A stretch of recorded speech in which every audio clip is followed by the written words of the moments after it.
it should be okay. I mean, these guys have heard that story over and over and over, and every time Double says, yes, I can adapt, I can play Sivir, I can play low econ. He wants to break that image that people have of him of being that always farming bot, always very selfish AD carry, and he has been able to play multiple styles. So I think that TSM will be able to adapt. Can they adapt in their first game here, first competitive game? Yet to be seen. It is yet to be seen. We hear a lot of, man, these guys' scrims are going super well. These guys are doing awesome right now. But every time it gets to this stage, things are tempered. Everything becomes a little bit more measured, and you don't see the crazy plays you do in scrims. Let's see what they have for each other here. Picks and bans going to be starting out. The bans right now, Fiora, Olaf, Kench, and Ryze, as we get that back on your screen in just a moment. Yeah. Darshan says he's not too scared of what's going to come out of the hands of Team Solo Mid, known to be a carry towards the end of last season for the team and really stepped up for them. So still looking at the top lane to come up big here for CLG. Yeah, Hanser himself, had some carry games as well. That's right. So TSM definitely multi-threat, and we'll see what they get in the draft. That should probably determine which lane they want to go to here. Lulu's still in the draft. Yeah, that's a surprise. Has made it all the way through. There are quite a few things to go after here. Now, Corki is definitely a flex ban as well. We've seen it, in the mid lane as well. Does a lot more magic damage now than previously. Let's see what junglers are. Oh, that's a very quick lock in there for TSM. Elise right off the bat. Early game. Now, there are so many early game junglers now that are actually strong currently. Kindred and Graves being thrown into the mix. That's so awesome right now. I love the variety that's available in the lanes. The thing is, for me, and the jungle. Whenever we saw so much success from CLG, most recently it was when Smithy was on a Cinderhulk jungler, mainly Gragas. He also had some really good Cinderhulk Echo games. Yep. But, Cinderhulk Echo was nerfed, and Gragas a bit out of it now with the rise of all these early game damage junglers. So maybe Smithy returns to his Lee Sin days and tries to make some early plays. Hopefully it could be a season for him to kind of shine like that. He's been more of a reserve jungler. We used to see him on the Nasus back in the days and whatnot, being very careful with his play, being a tank for the team, and doing what they need. Well, there you have it. There's your answer. Probably going to be a Cinderhulk Rek'Sai. You still can go with the Warrior, but I think that is a good choice. Keep Smithy on the Cinderhulk jungle, have him be the tank, let Darshan do some damage. Lissandra's definitely a champion that's very, very popular in Korea and kind of spread all over the world, but people were thinking that maybe the North American top laners are going to be kind of slow to pick it up. Looks like they were just hiding it and waiting for competitive games to start. I don't see why not. She's been finding, as he said, picks and bans across the world in every region so far that we've seen play. Lulu has been picked up. We mentioned that wasn't on the list and has found herself on the ban list quite a few times in the past few weeks in competitive play. TSM seems to be getting what they want so far. Nice and easy composition. Doesn't look like they've had to give anything up. Yeah, Lulu actually being switched off here. Definitely a strong pick to go with Tristana. Maybe they'll pick it up later in the draft, but TSM are going to jump on that Trist very quickly. Now, since the game, to me, has been really shifting towards tower focus and away from a lot of the neutral objectives, I feel like siege teams and split push teams have really come to rise, and the team fighting comps have sort of dropped off a little here. So, Tristana being the demolitionist, being the one to take down turrets very quickly. If you get through the outer turrets, the secondary ones and the inhibitor turrets are now a bit weaker and do give a substantial amount of gold. So you can really chain off of knocking down a couple early turrets here. What will the choices be for Counterlogic Gaming in there? Oh, after right once they get the Bard. second, they do get the Bard and the Kalista locked in for this bottom lane, and they're looking at an Ali Triss so far, so very interesting matchup. Yeah, Bard puts out a ridiculous amount of damage, and this is 6.1, so he also gets the quality of life, AoE, meep attack buff for himself as well. Really, really strong engage here from CLG with Bard plus Lissandra. There's a lot of repositioning that they can do. Kalista ultimate as well. So very versatile CLG lineup here. Not to mention, currently they're mousing over 2 teleports plus a teleport on Rek'Sai for the late game. So a lot of mobility there for CLG. For sure. Let's see what they can do to manipulate Lissandra for them as well becomes that flex pick that they can definitely give to Huhi and mid or leave with Darshan up top. So that kind of leaves TSM to think about here in their last few picks. And that is going to be the mid lane and the top lane that we'll be finding. And those are locked in. That's going to be a Mundo and a Twisted Fate here for Bjergsen, game 1. Twisted Fate. Map control. You're talking about split pushing. I'm very curious to see if he goes with the Rod of Ages style Twisted Fate build. Just because Rod of Ages has been so popular due to how efficient it is now compared to the rest of the AP items. It does delay your power a little bit, but man, it does make him a lot more tanky, and he could survive some of this burst if somebody does get locked down by Lissandra. Answering some mobility of Rek'Sai there as well, as you said. Definitely whenever you see Twisted Fate, also you gotta worry about the bottom lane. Kalista though, always a fairly safe bottom, especially with 2 range champions. What will Huhi take, or what will Darshan take as we wait for this game to round out? Team Solo Mid definitely have quite a fighting team if they want to go for it. Split push answer. Jax as well gives a bit more fight to the side of CLG. Jax, as you said, answering the split push as well. And we have both teams locked in, 5 aside. Yeah, these look very, very strong team comps for both. I mean, both of them have picked up those tools for split pushing, which is really important as far as the map control game is concerned. And both of them also have those teleports, cross-map movement for both of these guys. So should be a very exciting mid-game here once they get into the objective trading. And you're going to have to keep your eyes on any minion wave that does build up, even a double-stacked minion wave, and see what these guys do with it. Because especially now, if you start getting a lead, you really benefit from going to the strong lane and trying to force those into the turrets.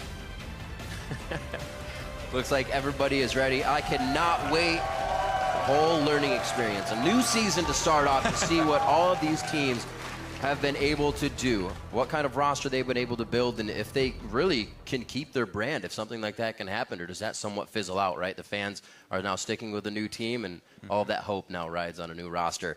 As the teams load up, remember to head over to Twitter and share your predictions with hashtag TSMWin or hashtag CLGWin. We'll tally those up as we get throughout the game. I'd say both pick ban phase went pretty well for each side here. Yeah, I mean, as we talked about, both these guys with a lot of different tool sets. I really do like Twisted Fate, especially on this patch, because Deep Vision is a lot harder to get with Stealth Wards lasting 30 seconds less and Sightstone only being able to have 3 at a time. So Twisted Fate Ultimate revealing everyone and being able to give you that cross-map pressure is huge. Rek'Sai will do the same for CLG. Well, we are on the Rift, day 1, week 1, game 1 of the 2016 Spring Split. We got a rematch of the finals of 2015, and it is going to be TSM versus Counter Logic Gaming. We'll see what TSM has in store here as they move 5 towards the top side. Yeah, let's see about Deep Vision, as we were talking about. Will there be a lane swap here? Will Doublelift actually go up against Aphromoo with his new partner? Nah. Or will they try and swap around here? He's got eyes on the prize. They know there are a lot of people in this top side, so they're going to do what they can. Get all the vision on the bot here. Should be pretty equal to start off. All right, so deep wards, pretty standard for both sides. CLG do have exit wards as well, so TSM choosing to recall inside the jungle instead.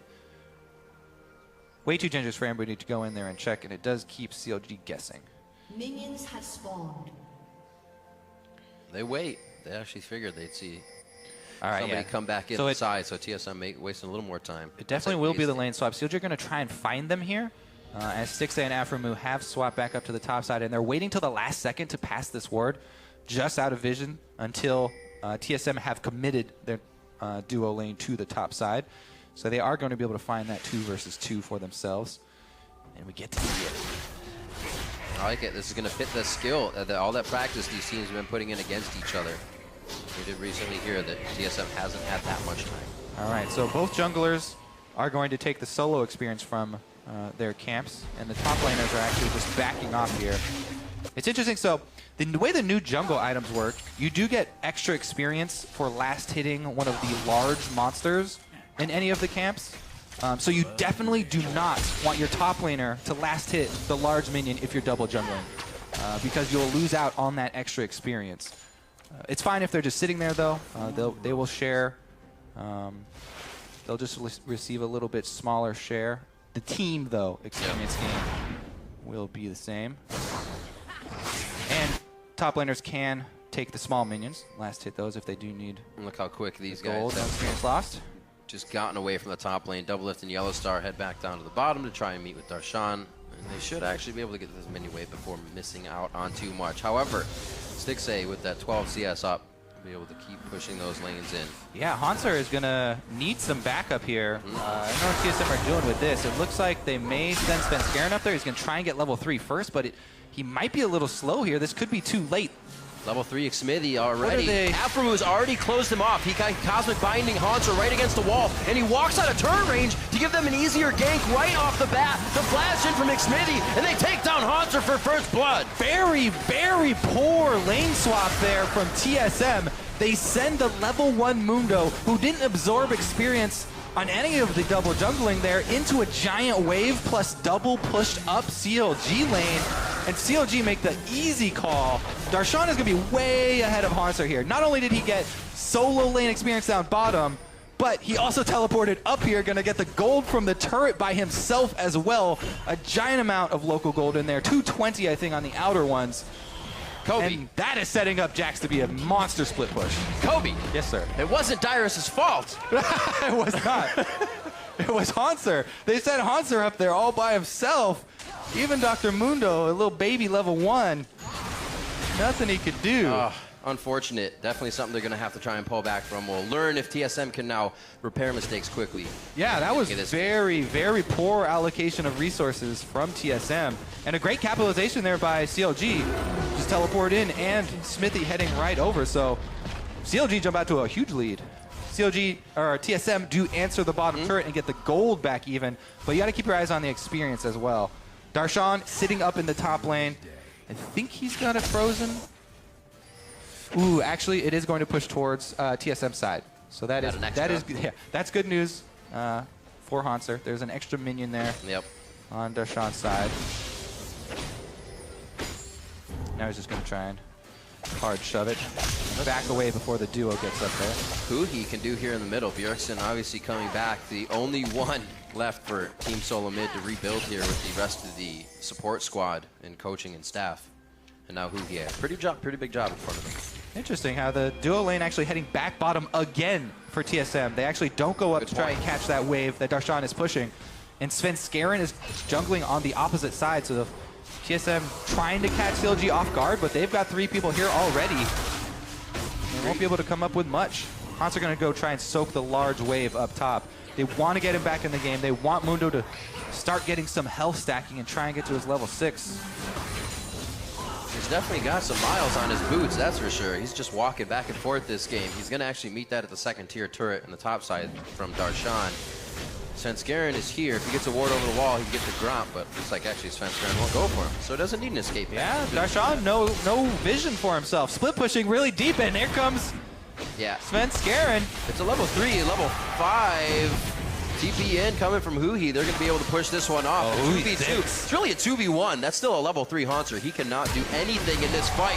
So far down. That's Twisted Fate. Bjergsen throws down the ulti, but he actually gets locked down towards the mid lane. He didn't expect the Cosmic Binding from Aphromoo, so what a roam there. Turns around the gank. The confidence there with the teleport mid lane from CLG, and Bjergsen gets interrupted. I'm quite sure Aphromoo landed that. Huge second kill here. Hauntzer at least does get to pick up the experience on this turret.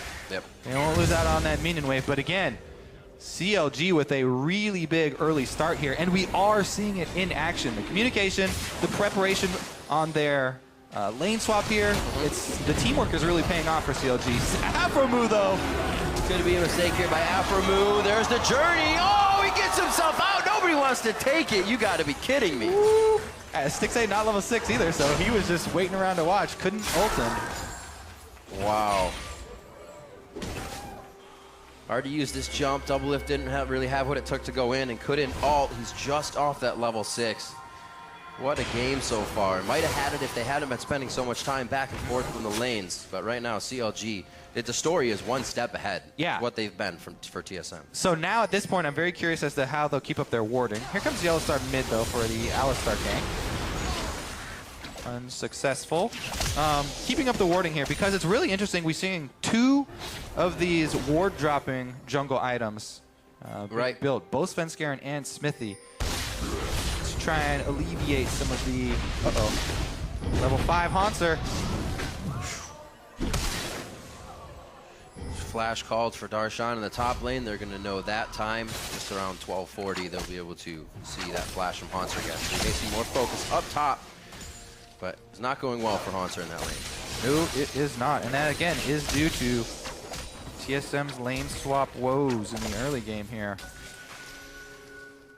Well, hopefully, as you were saying, the Tracker's Knife, give them some vision. They can stop their jungle from being overtaken. You're already giving blue to Bjergsen. Hopefully, he can start to put down some pressure. He's been trying to find a lane he can go to, but they keep swapping back and forth. Yeah, and he is going for that Rod of Ages build I was talking about. Right. So right now, doesn't pack a lot of punch when he even uses his early Twisted Fate ultimate.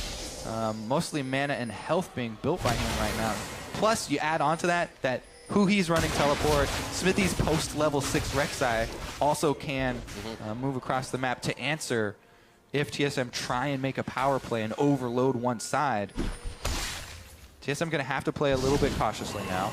They are by no means out of this game, though. This is very, very early, and it's just the beginnings of the lead here for CLG. TSM very easily can come back into this. Darshan looking to get his Rage Blade competed before he goes for his next back, but he might have to give this up if the rest of CLG do not join in time. He's got a bit more money to go. There's that pushing with the big wave we're looking for, trying to deny some of it. You get a little roam from Bjergsen as well. He could get the gate on this one. It's going to come in right on the side of Darshan. Gold card is out, and they're on to Jax, but he leaps forward. It looks like he gets himself out alive, and they are trying to scrounge up a kill right now, but the kite from CLG is too good. So TSM are denying this big wave up top, and they'll be able to get the turret, but Stixxay is bottom lane for CLG. So Stixxay is going to answer the turret and continue to push his wave on the bottom side down through TSM territory. That was a very big escape for CLG, as who he did not have his teleport up to answer. And TSM unable to find something there with that power play. Get as many minions down as they can to try and deny what Darshan has been getting in the top side. 57 to 49 right now with 2 assists. And like you said, that bot lane being pushed, CLG had a bit of pressure on mid, but they were able to recuperate. TSM get themselves back into position. You're talking about Smithy's tunnels, looking where they are. It doesn't look like any are an aggressive position right now, so CLG is looking to just take these outer turrets, then go with the game. Really textbook right now. Yeah, let's see if they decide to pick up the first dragon, because we are getting towards the mid game where the 6% does matter. You want that little bonus. If you can shove up your waves and take the dragon without having to give up any pressure, is obviously going to be ideal. But so far, strong defensive vision for both sides. And defensive vision is a thing that people aren't talking that much about on the new season. Everyone's very focused on the fact that green wards were taken out. Pink wards received a significant buff, only 75 gold now. Oh, good. There's no excuse not to buy them now. Always. For the rest of the team. And you place them along these defensive entrances to the river on your side. It's so difficult for the enemy to try and take them out, because 5 hits is a very long time to stand in dangerous spots. It's like, Yeah, some has like a random amount back here, like the one pink behind pinks. they'll stay up for a long time. Over pinking. Let's see if CLG actually can push with this Rift Herald buff, because that has been one of the things that teams have struggled with. It should be easy for them, though, because Darshan is so strong right now. If he can get to his completed Rage Blade, being buffed up by that He's sitting on the money. He just hasn't gone back yet. Herald. Yeah, he's looking for a kill here. 100 right now, but he's got that level up. He's liking that advantage in lane. He's always pushing Haunter off with it, and there's just nothing TSM could do about the top side. So much pressure here from CLG, mid and top right now. They're concentrating their efforts. They're also just waiting for Huhi to push bottom. Yeah. They don't have to force anything. They've got the split push going in their favor. If Lissandra down on that bottom side can shove up, and hold on to the teleport, CLG can very easily just maintain this lead. All TPs are up around the map. Those plays really to be had by CLG here if they're engaged on. They are happy with the lanes they're in currently. It's going to be TSM that has to pay respect to this push in the bot wave. They have the wards to do so across the map, but do they have the resources and people? It looks like they're doing it very slowly. Yeah, Huhi actually pretty pushed up with fairly little vision coverage. They haven't started switching over no blue trinkets quite yet, which are really strong for split pushing, because you can ward the own jungle while you continue to split push. But it doesn't matter. They have such an experience advantage. on the map. They're going to be able to take that 6% we are looking for. So many things kicking into with their core items. That Rage Blade finished now, Dragon finished up. Nice little spikes here for CLG to work their damage. All right, for TSM now. If you're looking at it from their perspective, they want Doublelift to get his crit completed first here for Tristana. They're waiting for Bjergsen's Rod of Ages to stack up and Doublelift to grab that 2-item power spike before they fight again. So TSM just going to look to hold on to that mid turret as long as they can. Stall it out a bit. Doublelift won't go too far over his reach. He gets back. Darshan is looking for a solo kill there. Mid not being taken down just yet here by Team Solo Mid. They are definitely scraping to get themselves back in this one. Slowly falling behind. Not at gold, but the map pressure is not in their favor right now. Yep, gold shouldn't be too bad for them. Nothing Completed too far items out of the what they're reach. looking for, though. They do call in the Alistar, threatening the dive. Here's CLG cutting them off. Slowly coming in.